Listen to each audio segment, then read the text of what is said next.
अस्सलाम वालेकुम friends, welcome to किताब नगरी यूट्यूब चैनल। किताबों की नगरी में खुश आमदीद। मैं हूं आपकी होस्ट इकरा यासीन और आज मैं आपके लिए लेकर आई हूं हिना असद के कलम से तहरीर करदा नावल खामोशियां गुनगुनाने लगेंगी कि एपिसोड नंबर 21 को लेकर। इस एपिसोड को स्टार्ट करने से पहले जल्दी से कर लीजिए चैनल को सब्सक्राइब, वीडियो को लाइक और क्लिक कर लीजिए बेल आइकन को।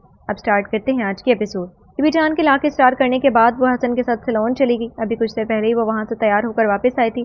उसने सुर्ख रंग का अरूसी लिबास बेतन का रखा था, सर पे दुपट्टा ओढ़े, नाजुक सी ज्वेलरी पहने।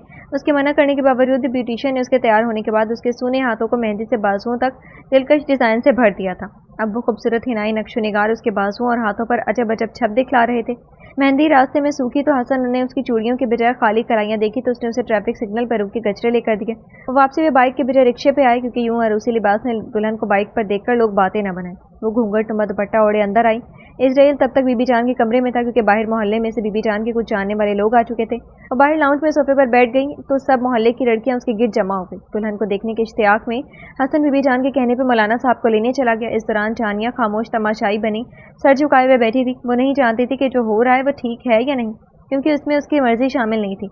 जब वो उसे नहीं मिल सकता था तो फिर कोई भी हो उससे क्या फर्क पड़ता था, मगर उसके दिल की दीवारों पे सिर्फ उसी का नाम कुंता था। कुछ देर में ही वो मौलाना साहब को लिए अंदर दाखिल हुआ। हसन बेटा जाओ, मैं कमरे में हूँ, मेरे कमरे में है इजराइल, उसे बुला लाओ। फिर मौलाना साहब ने कहा कि शरई रस्म अदा करें।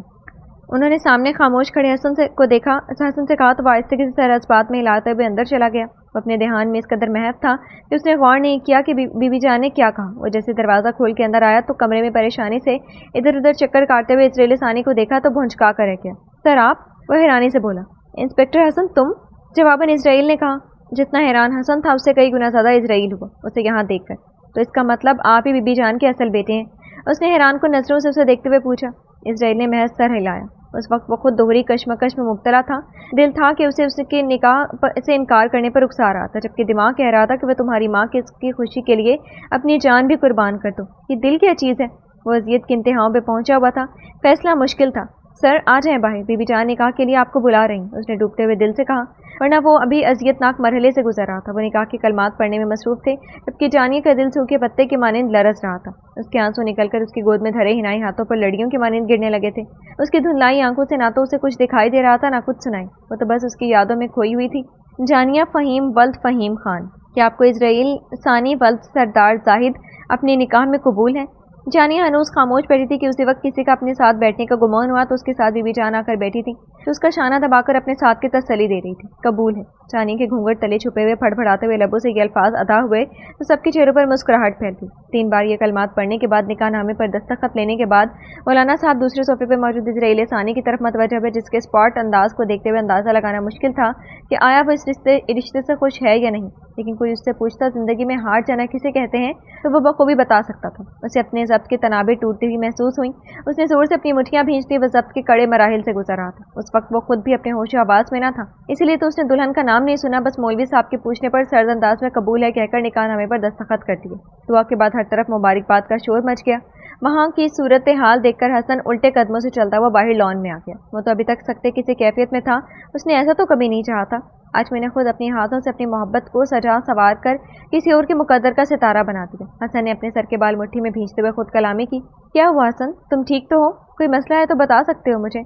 इजराइल ने जब उसे निकाह होने के बाद बाहर जाते हुए देखा तो उसके पीछे बाहर आया। वो खुद भी इस हबसज़दा माहौल से बाहर निकलना चाहता था। उसे वहाँ बैठे हुए सामने सजी सबरी घूंघट में लिपटी हुई लड़की को देखकर अपना दम घुटता महसूस हुआ तो बाहर निकल आया। राती हसन के कंधे पर हाथ रखते पूछा, नहीं सर, आपको ऐसा क्यों लगा कि मैं परेशान हूँ? मैं तो बिल्कुल ठीक हूँ। वो मुश्किल चेहरे पर बशाशत लाते हुए बोला। वो बेबसी की इंतहा पे था। ये इंतहाई तो होती है बेबसी की कि अपनी मोहब्बत को किसी और का होते देखे। उस वक्त उसके जहन में यही अल्फाज गर्दिश कर रहे थे। ये नावल आप किताब नगरी यूट्यूब चैनल पर पढ़ और सुन रहे हैं। खाने के बाद सब मेहमान घर रवाना हो चुके थे। माँ, मैं एक बार उससे मिलना चाहता हूँ। इससे पहले कि वो निकाह के बाद घर वापस जाने से कबल उसने कुछ बातें क्लियर करने का सोचा तो बीबी जान ने से स्पॉट अंदाज में कहा, जाओ तुम्हारी दुल्हन मेरे कमरे में है, बच्चियाँ उसे वहीं छोड़ गई थी, मिल लो जाकर। उन्होंने मतानत से कहा। हसन उनकी बात सुनकर खामोशी से अपने कमरे में चला गया, जबकि इजराइल सानी दूसरे कमरे की तरफ बढ़ गया। सानी जो खिड़की की तरफ चेहरा किया आसमान पर तनी सितारों की चमकती हुई चादर को देख रही थी। बाहर तारीक आसमान पर सितारों की झुरमट में चांद मध्यम से रोशनी बखेर रहा था। कमरे में नाइट बल्ब ऑन था। वो उस वक्त अकेला रहना चाहती थी, लेकिन दरवाज़ा खुलने की आहट पे चौंकी। उसे पता था कि बीबी जान ही होंगी। उस वक्त उनके सिवा और भला कौन आ सकता था कमरे में। कमरे में मेहंदी और गजरों की मसूरकुन महक फैली हुई थी। एक लड़की सुर्ख रंग के अरूसी लिबास में मलबूस चेहरा खिड़की की तरफ किए खड़ी थी। लाजमन ये वही थी जिसके साथ अभी कुछ देर पहले उसका निकाह हुआ था। उसने अंदाजा लगाया। इस रही ने एक लंबा सांस हवा में खारिज किया और नाक में घुसते चले जाने वाली मेहंदी और गजरों के फूलों की महक के नागवारी महसूस किया। मुझे आपसे कुछ बात करनी है, वो गंभीर आवाज़ में मुखातिब हुआ। जानिया जो रुख मोड़े खड़ी थी, जानी पहचानी आवाज़ सुनकर वहीं साकित हो गई। अपनी जगह से एक इंच भी ना हिल सकी। नहीं, ये मेरा वहम है। उसने अपने महसूसात को बेदर्दी से झटक दिया। मैं उनकी यादों को खुद पे इस कदर सवार कर चुकी हूँ कि मुझे हर जगह वही दिखाई देती है, उन्हीं की आवाज़ सुनाई देती है। उसने खुद को समझाया। जानी ने खिड़की के पट को अपने हाथों से जोर से पकड़ लिया, जैसे वो खुद पे काबू पा रही है। बहुत कोशिशों से वो अपने लहजे को हमवार रखकर उस लड़की से बात कर रहा था, वरना अनजान लड़की से बात करना उसे सख्त नागवार गुजरता था। लेकिन अब तो उसकी पूरी ज़िंदगी का सवाल था, तो उसे बात तो करनी ही थी। आपको जो चाहिए मिलेगा आपको, लेकिन मेरी ज़ाती ज़िंदगी में दखल अंदाजी नहीं करेंगी आप मेरे मामलात से दूर रहेंगी। मैं क्या करता हूँ, क्या खाता, क्या पीता हूँ, कब उठता हूँ, कब सोता हूँ, इससे आपको कोई फ़र्क नहीं पड़ना चाहिए। जैसे मुझे आपकी किसी चीज़ से फ़र्क नहीं पड़ता, बिल्कुल वैसे। ना तो मैं आपसे कभी कोई हक जताऊंगा और ना आपको इजाज़त दूंगा कि कोई भी हक जताने की। समझ लें, ये एक कॉन्ट्रैक्ट मैरिज है। जब मैं अपनी माँ को राज़ी कर लूँगा तो इस कॉन्ट्रैक्ट मैरिज को भी ख़त्म कर दूँगा। फिर आप अपनी पसंद से ज़िंदगी गुजारिएगा और मैं अपनी पसंद से। मैं किसी और से मोहब्बत करता हूँ, मेरे दिल में उसके अलावा किसी के लिए कोई जगह नहीं। वो बर्फीले लहजे में बोला। और सबसे अहम बात, इस कॉन्ट्रैक्ट के बारे में आप माँ बीबी जान को कुछ नहीं बताएंगी। ये बात हमेशा सिर्फ आपके और मेरे बीच ही रहेगी। या अल्लाह, एक बार फिर से कॉन्ट्रैक्ट मैरिज। ये कॉन्ट्रैक्ट मैरिज तो मेरी ज़िंदगी का अजाब बन गई है। उसने कर्ब से आंखें मीच ली, ज़बान से एक लफ्ज़ न बोला। उसे खामोश देखकर इजराइल जैसे आया था वैसे ही अपनी बात मुकम्मल किए बाहर निकल गया। रानी ने दरवाज़ा के बंद होने की आवाज़ सुनी तो पीछे पलट कर देखा। मुझे कुछ देर पहले उसका मजाजी खुदा बना था, वो वहाँ से जा चुका था। वो औंधे मुँह बिस्तर पर गिरते हुए फूट फूट कर रोती। संभाला होश है जब से मुकद्दर सख्त कर निकला, बड़ा है वास्ता जिससे वही ज़ेरो ज़बर निकला। आप तो जानते हैं ना। वो शिद्दत से रोते हुए अपने परवरदिगार से मुखातिब थी। जब हमारे एहसास को बहुत बुरी तरह रोंदा जाता है तो फिर किसी से भी एहसास का रिश्ता जोड़ने का दिल नहीं करता, ख्वाह वो अपने ही हों या पराए, अजनबी हों या दोस्त। मुझे किसी से रिश्ता नहीं जोड़ना था, खासकर शादी का। जब भी ये रिश्ता जोड़ा था, तकलीफ ही मेरा मुकद्दर बनी। किसी जानवर के बच्चे को भी पास रखा जाए तो उससे भी उनसियत हो जाती है। इजराइल, मैं तो एक जीती जागती इंसान थी कि आपको कभी मुझ पर प्यार तो दूर की बात कभी उनसियत भी नहीं हुई। ये नावल आप किताब नगरी यूट्यूब चैनल पर पढ़ और सुन रहे हैं। अब वो ख्याल में उससे मुखातिब थी। लोग पता नहीं कैसे इतने जालिम बन जाते हैं कि हर वादा हर दावा भूल भुलाकर नए सफ़र पर गामजन हो जाते हैं और पीछे छोड़ जाते हैं सिसकियाँ, जिनकी अजियत सिर्फ वही समझ सकते हैं जो रात के अंधेरे में उन सिसकियों का गला घोंट चुके हों, अपने आंसू मुस्कुराहट के लबादे में छुपा चुके हों, सिर्फ इसलिए कि कहीं कोई उन आंसुओं की वजह ना पूछ ले और हमें बताना पड़े कि हम ठुकराए हुए हैं।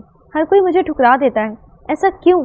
मैं कि किसी के काबिल नहीं? वो रुंधी हुई आवाज़ में बोल रही थी। फिर बीबी जान के कमरे में आने से पहले ही वो वॉशरूम की तरफ भाग गई ताकि वो उसका ये उजड़ा हुआ हुलिया ना देख सके। ये नावल आप किताब नगरी यूट्यूब चैनल पर पढ़ और सुन रहे हैं। चहारसू रात की तारीकी फैल चुकी थी, मगर सड़कों पे पोल्स लाइट और बाजारों में अभी भी रोशनियां जगमगा रही थी। रोड पे तेज़ रफ्तार गाड़ियां अपनी मंजिल पर रवा दवा थी। वो अपने लिए एक अच्छा सा लिबास पहने, उस पर स्याह बाया पहनकर नकाब किए रोड पर अपनी मखसूस जगह पर आकर खड़ी हो गई थी। उसे खड़े खड़े 1 घंटा होने को आया था, मगर मजाल है कि कोई गाहक मिलाओ। तभी उसने आगे बढ़कर खुद ही किसी को मुखातिब करने का फैसला किया। ट्रैफिक सिग्नल लगने पर काफ़ी गाड़ियाँ वहीं रुक गई। वो एक स्याह चमचमाती हुई गाड़ी के पास गई, उसका शीशा बजाया। फ्रंट सीट पे बैठे हुए शख्स ने शीशा नीचे किया। इस साहब 500 रुपये में। वो मेकअप से लथड़े चेहरे को नकाब में छुपाए लहक लहक कर उसकी गाड़ी के शीशे के सामने खड़ी अपनी कीमत बता रही थी। चल हट, उसने उसे पीछे धक्का दिया तो उसके चेहरे से नकाब उतर गया। शीशे में चेहरा देखा तूने अपना? बात करती है 500 की। उस लड़की के चेहरे के तासुरात एक लम्हे के लिए स्पॉट हुए, फिर दूसरे लम्हे वो खुद को संभाल चुकी थी। बेख्तियारी उसका हाथ अपने आज जले चेहरे पर गया जो तेजाब की वजह से झुलस चुका था, जिसे उसने मेकअप से छुपाने की कोशिश की थी मगर नाकाम रही। अच्छा साहब, तू बता कितने देगा? वो सर झटक कर बोली, 50 रुपये। ये कीमत भी तेरे चेहरे की नहीं, किसी और चीज़ की लगाई है।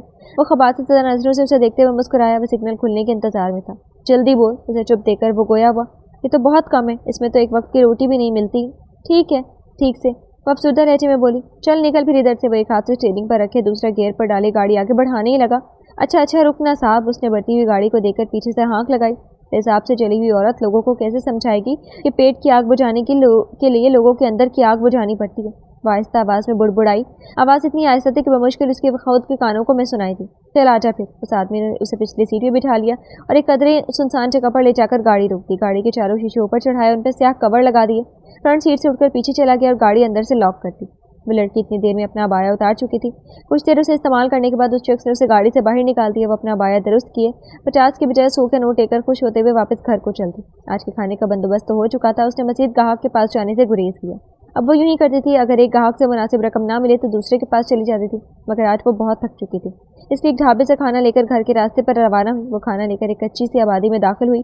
चलते हुए एक पोसीदा मकान में दाखिल हुई, जहाँ एक कमरा उसने और उसके साथ के जैसे मिलकर काम करने वाली भी रहती थी। वो अभी तक वापस नहीं आई थी, लेकिन नाज़ली वापस आ चुकी थी। जब नाज़ली के चेहरे पर तेजाब फेंक कर काशी फरार हो गया। वह अस्पताल में बेयारो मददगार पड़ी रही। इलाज के पैसे न थे, नौबत फाकों तक आ गई थी। कोई भी उसकी शक्ल देखकर उसे काम देने को तैयार नहीं था। सब उसकी जली हुई सूरत देखकर घिन खाते थे और उसे धुतकार देते थे। उसने ना चाहते हुए भी जिस्म फरोशी करना शुरू कर दी, क्योंकि पेट की आग बुझाने के लिए उसके सिवा उसके पास कोई और रास्ता नहीं बचा था। वैसे भी वो काशी के हाथों इस्तेमाल हो चुकी थी, इसलिए उसे ये काम ज़्यादा मायूब न लगा। उसने उस खतरनाक दलदल में एक बार कदम रखा तो आहिस्ता आहिस्ता उस दलदल में धंसने लगी। ये नावल आप किताब नगरी यूट्यूब चैनल पर पढ़ और सुन रहे हैं।